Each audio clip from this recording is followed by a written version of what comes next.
Hola a todos. I've had some questions as to how to share a file to make sure that everyone can see it. And so I thought I'd do a little quick screencast so that you could see. So when you go to your audio file that you want to share, right click or whatever you do with the Mac to get to this menu and then click on share.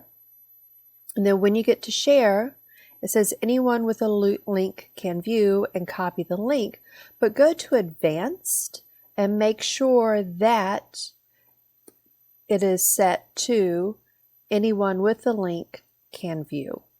And then click save. And then you are all set. Click done. And then you're complete.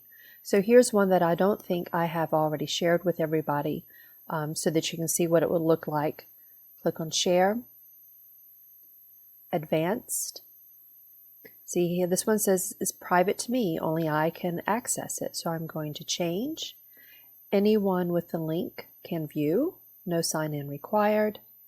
Save and done. And I hope that was helpful. Please continue to email me and let me know if you have questions or technological issues. Ciao.